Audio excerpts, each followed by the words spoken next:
रोज का वचन। रोज के वचन में आपका स्वागत है। दिन 301। विलाप गीत अध्याय 1। विलाप गीत अध्याय 1। जो नगरी लोगों से भरपूर थी, वह अब कैसी अकेली बैठी हुई है। वह क्यों एक विधवा के समान बन गई। वह जो जातियों की दृष्टि में महान और प्रांतों में रानी थी, अब क्यों कर देने वाली हो गई है। रात को वह फूट फूट कर रोती है, उसके आंसू गालों पर ढलकते हैं। उसके सब यारों में से अब कोई उसे शांति नहीं देता। उसके सब मित्रों ने उससे विश्वासघात किया और उसके शत्रु बन गए हैं। यहूदा दुख और कठिन दासत्व से बचने के लिए परदेश चली गई, परंतु अन्य जातियों में रहती हुई वह चैन नहीं पाती। उसके सब खदेड़ने वालों ने उसकी सकेती में उसे पकड़ लिया है। सिय्योन के मार्ग विलाप कर रहे हैं, क्योंकि नियत पर्वों में कोई नहीं आता है। उसके सब फाटक सुनसान पड़े हैं। उसके याजक कराहते हैं, उसकी कुमारियां शोकित है और वह आप कठिन दुख भोग रही है। उसके द्रोही प्रधान हो गए, उसके शत्रु उन्नति कर रहे हैं, क्योंकि यहोवा ने उसके बहुत से अपराधों के कारण उसे दुख दिया है। उसके बाल बच्चों को शत्रु हाँक हाँक कर बंधुआई में ले गए। सिय्योन की पुत्री का सारा प्रताप जाता रहा है। उसके हाकिम ऐसे हरिणों के समान हो गए हैं, जो कुछ चराई नहीं पाते। वे खदेड़ने वालों के सामने से बलहीन होकर भागते हैं। यरूशलेम ने इन दुख भरे और संकट के दिनों में, जब उनके लोग विद्रोहियों के हाथ में पड़े और उसका कोई सहायक न रहा, तब अपनी सब मनभावनी वस्तुओं को जो प्राचीन काल से उसकी थी स्मरण किया है। उसके द्रोहियों ने उसको उजाड़ देकर ठट्ठों में उड़ाया है। यरूशलेम ने बड़ा पाप किया, इसलिए वह अशुद्ध त्रिसी हो गई है। जितने उसका आदर करते थे, वे उसका निरादर करते हैं, क्योंकि उन्होंने उसकी नंगाई देखी है। हाँ, वह कराहती हुई मुंह फेर लेती है। उसकी अशुद्धता उसके वस्त्र पर है। उसने अपने अंत का स्मरण न रखा, इसलिए वह भयंकर रीति से गिराई गई और कोई उसे शांति नहीं देता। हे यहोवा, मेरे दुख पर दृष्टि कर, क्योंकि शत्रु मेरे विरुद्ध सफल हुआ है। द्रोहियों ने उसकी सब मनभावनी वस्तुओं पर हाथ बढ़ाया है। हाँ, अन्य जातियों को, जिनके विषय में तूने आज्ञा दी थी कि वे तेरी सभा में भागी न होने पाएंगी, उनको उसने तेरे पवित्र स्थान में घुसा दिया है। उसके सब निवासी कराहते हुए भोजन वस्तु ढूंढ रहे हैं। उन्होंने अपना प्राण बचाने के लिए अपनी मनभावनी वस्तुएं बेचकर भोजन मोल लिया है। हे यहोवा, दृष्टि कर और ध्यान से देख, क्योंकि मैं तुच्छ हो गई हूँ। हे सब बटोहियों, क्या तुम्हें इस बात की कुछ भी चिंता नहीं? दृष्टि करके देखो, क्या मेरे दुख से बढ़कर कोई और पीड़ा है, जो यहोवा ने अपने क्रोध के दिन मुझ पर डाली है? उसने ऊपर से मेरी हड्डियों में आग लगाई है और वे उससे भस्म हो गई। उसने मेरे पैरों के लिए जाल लगाया और मुझको उल्टा फेर दिया है। उसने ऐसा किया कि मैं त्यागी हुई सी और रोग से लगातार निर्बल रहती हूँ। उसने जुए की रस्सियों की नाई मेरे अपराधों को अपने हाथों से कसा है। उसने उन्हें बटकर मेरी गर्दन पर चढ़ाया और मेरा बल घटा दिया है।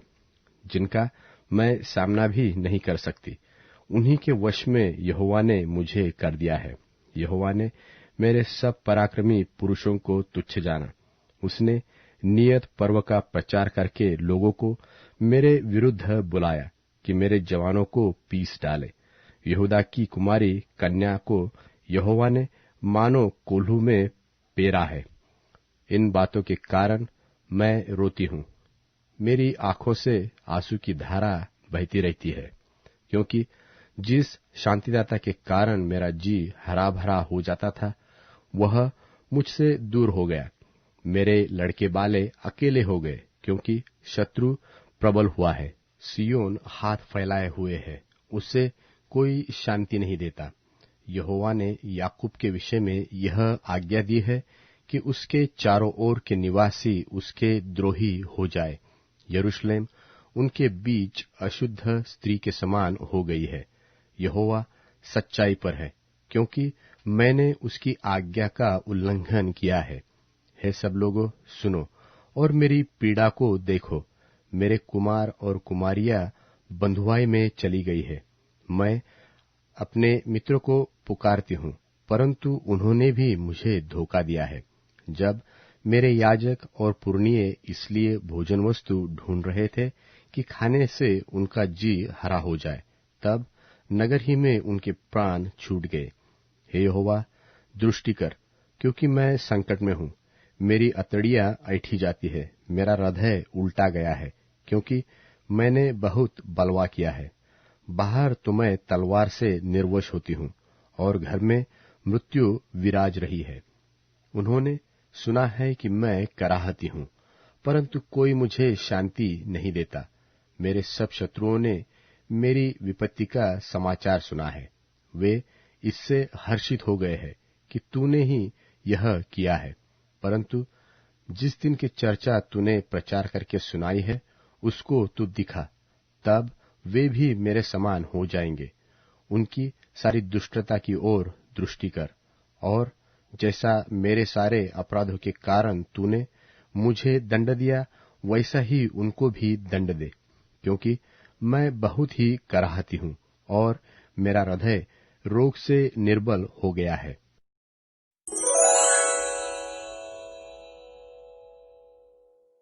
विलाप गीत अध्याय 2। विलाप गीत अध्याय 2। यहोवा ने सियोन की पुत्री को किस प्रकार अपने कोप के बादलों में ढांप दिया है। उसने इस्राएल की शोभा को आकाश से धरती पर पटक दिया, और कोप के दिन अपने पांवों की चौकी को स्मरण नहीं किया। यहोवा ने याकूब की सब बस्तियों को निठुरता से नष्ट किया है। उसने रोष में आकर यहूदा की पुत्री के दृढ़ गढ़ों को ढाकर मिट्टी में मिला दिया है। उसने हाकिमों समेत राज्यों को अपवित्र ठहराया है। उसने क्रोध में आकर इस्राएल के सिंग को जड़ से काट डाला है। उसने शत्रु के सामने उनकी सहायता करने से अपना दाहिना हाथ खींच लिया है।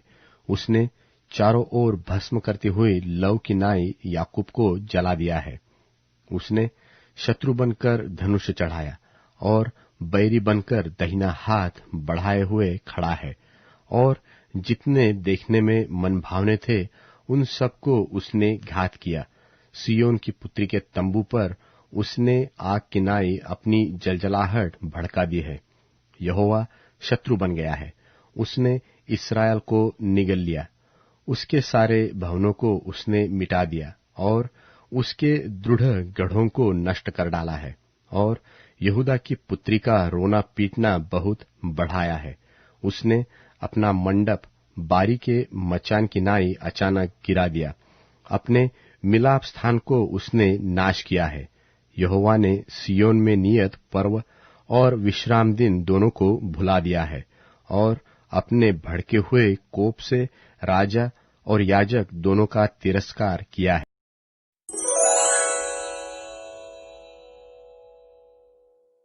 तीतुस अध्याय 3। जो लोग शासन करते हैं या अधिकारी हैं, उनके प्रति आज्ञाकारी होने और अच्छे काम करने को तैयार रहने के लिए लोगों से कहो।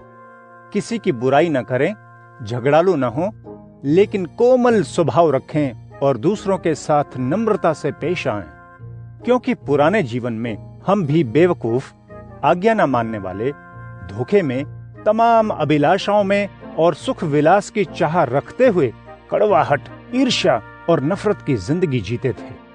लेकिन जब हमारे परमेश्वर और मुक्तिदाता की दया और मोहब्बत लोगों के लिए प्रकट हुई, तो उन्होंने हमें मुक्ति दी, जो हमारे धर्म कर्म से नहीं, लेकिन उन्हीं की कृपा द्वारा नए जन्म के स्नान और पवित्र आत्मा के नए बनाने से थी, जिसे उन्होंने बहुतायत से हमारे मुक्तिदाता यीशु द्वारा हम पर उंडेली, इसलिए कि उनकी कृपा से धर्मी ठहराए जाने से हम अनंत जीवन की आशा के अनुसार वारिस बने।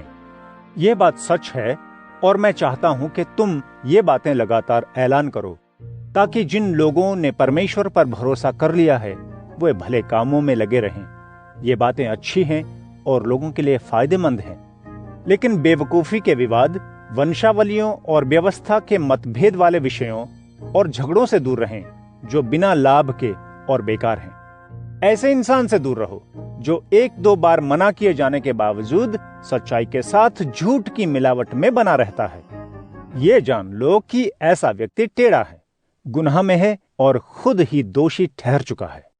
जब मैं अर्तिमास या तुखिकुस को तुम्हारे पास भेजूं, निकापुलिस में मुझसे भेंट करने की हर कोशिश करना, क्योंकि मैंने सर्दियों में वहां रहने का इरादा किया है। जन्नेस वकील और अपुल्लोस को उनकी यात्रा पर जल्दी भेजना, ताकि उन्हें किसी चीज की कमी न हो। हमारे लोगों को भी सीखना चाहिए कि भले कामों में लगे रहें, जरूरतों को पूरा करने के लिए सही कामों में लगे रहना सीखें, ताकि उनका जीवन निकम्मा न हो। मेरे साथियों का तुम्हें आशीर्वाद, और जो हमसे प्रेम करते हैं उन्हें आशीर्वाद। ऐसा ही हो।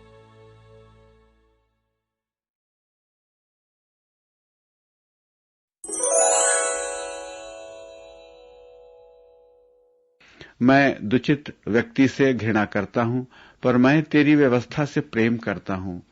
तू मेरी आड़ और ढाल है, मैं तेरे वचन की आशा करता हूं। दुष्कर्मियों, मुझसे दूर हटो, मैं अपने परमेश्वर की आज्ञाएं मानूंगा। प्रभु, अपने वचन के अनुसार मुझे संभाल, ताकि मैं जीवित रहूं। मुझे लज्जित न होने देना, क्योंकि मैंने तेरी आशा की है। प्रभु, मुझे सहारा दे कि मैं बच सकूं और तेरी संविधियों पर निरंतर दृष्टि करता रहूं।